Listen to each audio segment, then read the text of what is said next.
ජනාධිපතිතුමා දැන් අවුරුදු දෙකකදී උඩදී පාර්ලිමේන්තුවේ මේ පාපන්දු ගැන හුඟක් කතා කරා. නව Surf Excel Matic ඇඳුම් වල tough bright පැල්ලම් ඉවත් කරයි. ටෙස්ට් කරන්න බෙස්ට්. තුන වර්ෂයේදී රජයෙන් පත් කළ කුසලා සරෝජිනී වීරවර්ධන මැතිණියගේ කමිෂන් වාර්තාවේදී ශ්‍රී ලංකා පාපන්දු සංගමේ මහා ප්‍රමාණයේ හොරකම් රාශියක් වෙලා තියෙනවා. ඒ කණ්ඩායම තමයි තාමත් ඉන්නේ. ඉතින් අපි ඒ සම්බන්ධව ගරු අමාත්‍යතුමා මාර්ගයෙන් අදාළ කටයුතු කිරීම සඳහා කරුණු ඉදිරිපත් කිරීමට තමයි පැමිණියේ. ඔව් මේකට අපි උදාහරණයකට අපි ක්‍රිකටුත් සම්බන්ධ කරලා කතා කරන මොකද ක්‍රිකට් වලට පුළුවන් නම් ඇයි පාපන්දු වලට බැරි? පාපන්දු මේ දුප්පතාගේ ක්‍රීඩාව. දුප්පතාගේ ක්‍රීඩාව අල්ලගෙන යන එකම කණ්ඩායමක් 1978 ඉඳලා මේ වෙනකල්. ඒක ඒගොල්ලෝ හිස් මාරු කර පුටු මාරු කර ඒගොල්ලෝ හම්බ කරගෙන තියෙනවා. ඒ හැමෝම BMW කාර් අරන් තිනවා, කලල්ගොඩ ගෙවල් හදලා තිනවා. කිල්ලපනේ කුලියට හිටිය මිනිස්සු.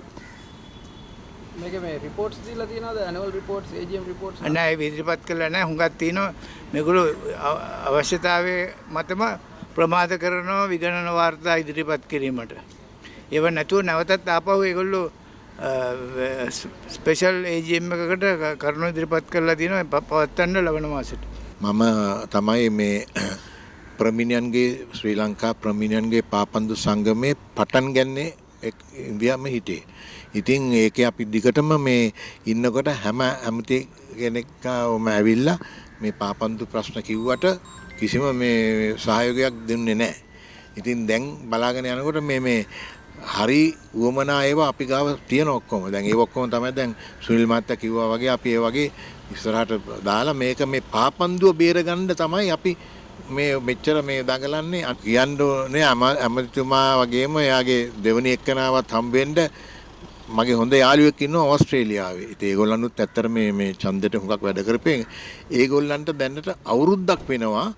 හා අපොයින්ට්මන්ට් එකක් දෙන්නම් කියනවා තමයි තාම නෑ දුන්නේ.